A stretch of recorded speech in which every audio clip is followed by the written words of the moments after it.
Do you have an email list? Are you actively building it? Is your email list continually growing? Are you building your community, and is your customer experience as good as it could be? That's what we're going to be looking at in this episode of the New Music Industry Podcast.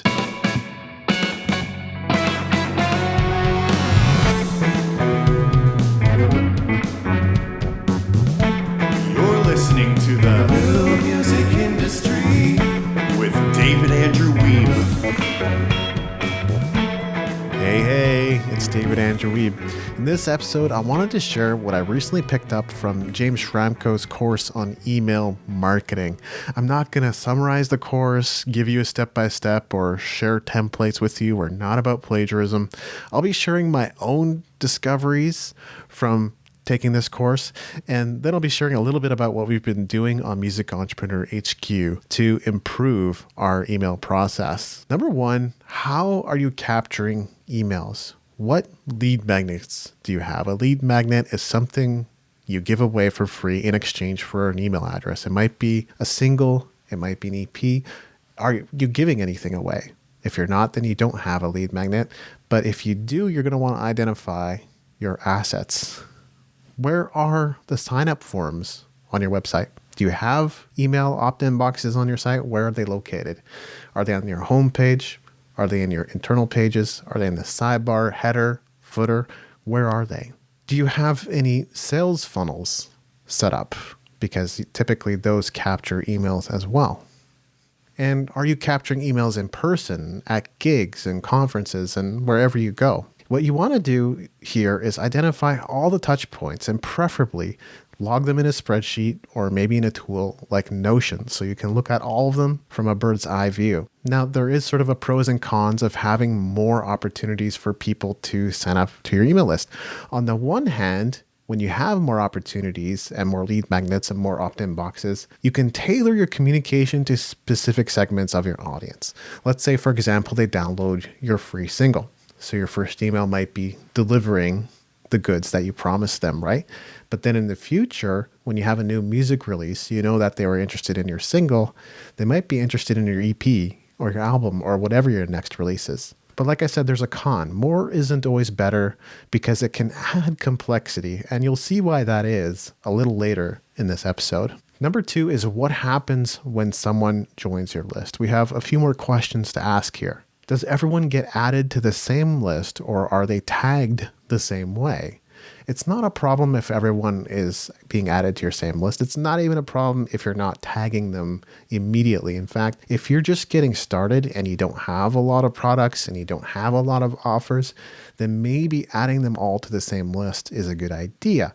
But by the time you've started incorporating more lead magnets and more offers on your website, you may want to start adding them to different lists, or as the case might be with certain ESPs, email service providers, you're going to want to start utilizing tags to track the behavior of the person who joined your list. Do they receive the same automated welcome sequence from you no matter how they get on your email list? Again, that's not a bad thing. You definitely want to have an email sequence. You want to be able to introduce yourself, maybe share about your community, maybe share about your latest release in maybe 3 emails or so. But depending on the action they took or whatever behavior they last exhibited, you may want to tailor your communication to them. Do you even have a sequence set up for when people join your email list, or do you just send out emails ad hoc? Now, we're artists, and although we're quite smart and we're usually on the cutting edge of marketing, sometimes we're a little lazy and sometimes we're a little afraid to put more emails in front of the people who are interested in us. You know, if they signed up to get emails from you, even if it's just a newsletter, they're obviously more interested in you than you even realize. They want to see what you have coming out. They want to see what's next. So I wouldn't recommend sending ad hoc emails only. That could absolutely be part of your plan.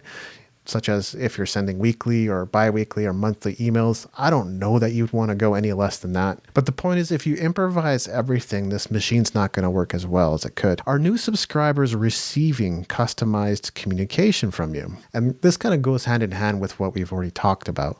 When they sign up for a certain lead magnet, or when they sign up for a certain offer, or when they buy a certain product, are they receiving communication that's a little more tailored to what they've already exhibited interest in? Are you following up with leads and customers? Many artists aren't. In fact, there's a lot of sales funnels out there that make big promises and offer big things, but after the fact, for whatever reason, they don't follow up with additional communication, or you just don't hear from them as often as you think. So they work really hard to get you in the door, but then don't really do a lot of work to keep you on the back end, right? And it's worth looking at whether that's true of you and your communication. Number 3 is, how are you communicating with your subscribers? And this goes hand in hand with a lot of things we've already looked at, but here's a few more questions to ask yourself. Do new subscribers get a welcome message from you when they sign up? I would say one welcome message is minimal, right?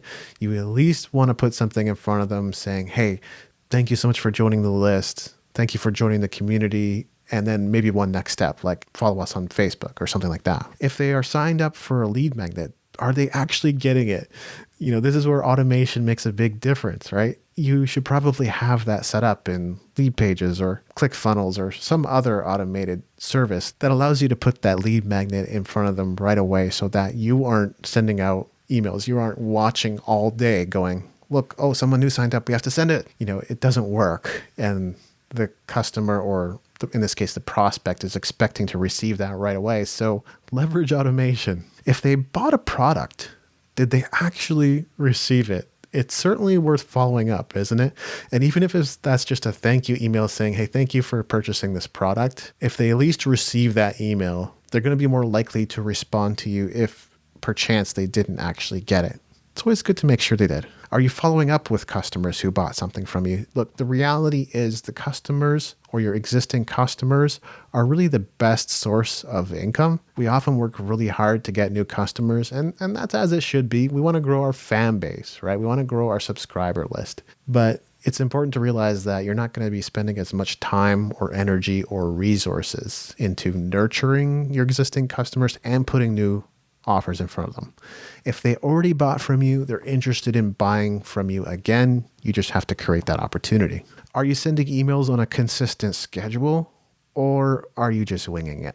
Again, we can't just improvise all the time. You should probably put a schedule in place if you don't already have one. Like I said, weekly is probably pretty good. We've figured out at Music Entrepreneur HQ that while you seem to like about 2 emails per week, any more than that starts to get a little crazy. We often actually do send about 3 emails a week, and it's not to bug you. It's just because we have different content initiatives. It's like Tuesday, we do promos. Thursday, we send out the new podcast episode, and then Saturday, we send out our weekly digest. But we could certainly adjust that depending on the user and their interests. And do your subscribers get customized communication from you when they've signed up for something specific? Kind of goes hand in hand with what we already talked about. But let's say they signed up for your new EP. So they like your EP, they've listened to it, they got it for free. Now they're interested in a little bit more. How are you going to tailor your communication to them? What are you going to say? What's the next step? And you might not immediately follow up with, hey, buy our album. But down the line, right? After you've nurtured them, you probably don't want to wait forever. You want to get them into the habit and sort of training your customers. And it sounds weird. We're not herding sheep here, but we want to train our customers to buy things from us. And so putting an offer in front of them on a regular basis, once every 90 days is good. We want to make sure that we get them into that cycle. Now, here's a little bit about what we've been up to with Music Entrepreneur HQ since making these discoveries. We really do believe in taking fast action. The moment we learn something, look to implement it right away. And I even did this with a landing page the other day. I was watching someone else's video about some funnel, and then I realized, there's no customer testimonials on this book funnel I created. Maybe it'd be worth adding those. Now, I still don't have data at this point to support that has helped sales in any way, but I'll be sure to keep you updated on that. So while we thought we'd be a little further along by the time this podcast episode came out, we've still been in action. One thing we've been doing for a while is building a new welcome sequence. That's almost done. I even looked at our existing welcome sequence and I realized, there are some errors in there. And not to mention, the second email was like, hey, come and get your discounted virtual consultation. And there haven't really been many claimers. And so, that's not really working. And it's probably better to put this new email sequence in front of our audience. We created a simple sequence for those who signed up to receive the Music Money Machine training. That one's sort of obvious because it is in the form of a sales funnel. So once people sign up for that, we want to say right away, thank you. Here's what you opted in for. And by the way, did you get your free book? We're building new sequences for when people purchase anything from us. We're not trying to build anything super complicated here, but we want to acknowledge their action.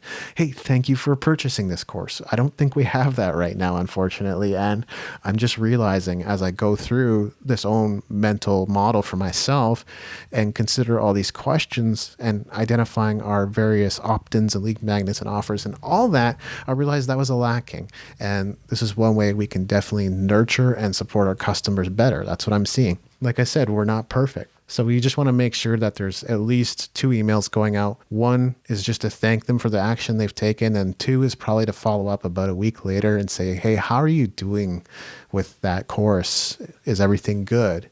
And that's something you might want to do in your own sequences as well. Make sure that you're following up. Depends on the product, I guess. If you have an info product or a course, then you'd probably want to follow up a week later or 2 weeks later because the user won't even had any opportunity to check it out and consume it yet. And I would say it's probably the same thing with a piece of music, although if it's a single, they're either going to have listened to it right away or not. So you could probably follow up within 2 days or 3 days. So it's all a work in progress, but we're learning as we go. And whatever we learn here is going to be completely applicable to any other businesses or initiatives we launch. So it's all beneficial. Now here's your episode summary. First, identify how you're collecting emails. You should keep a list of all your opt-in boxes and lead magnet assets, as well as where they are located on your website. Second, create an email sequence based on the action the subscriber has taken. Did they sign up to receive a newsletter? Did they opt in for some free music? Did they buy a product from you? Customize communication to them based on the actions they've taken. And third, better communication means a better customer experience. Getting new customers is hard. It takes more time, money, and energy than nurturing and re-engaging people who are already on your list and existing customers. How can you improve customer support and customer experience? If it improves their experience, it's generally worth doing. Emails also play a key role in the offers you create. If you're still distributing your music to Spotify, hoping and praying that your streams will go through the roof, it's time to look at other ways of standing out from the crowd and delivering products your customers will pay more for. And that means more income with a smaller audience without the need to compete with every musician, pro, amateur, or anything in between. If you're ready to see how this all works, download our new training, Music Money Machine, at musicentrepreneur.com/machine. This has been episode 253 of the New Music Industry Podcast. I'm David Andrew Weeb, and I look forward to seeing you on the stages of the world.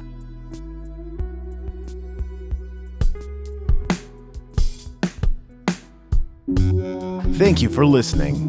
Music in this episode was brought to you by Brian Young. Wherever you're listening to this right now, please consider leaving a 5-star review and comment to help us get the word out about the podcast.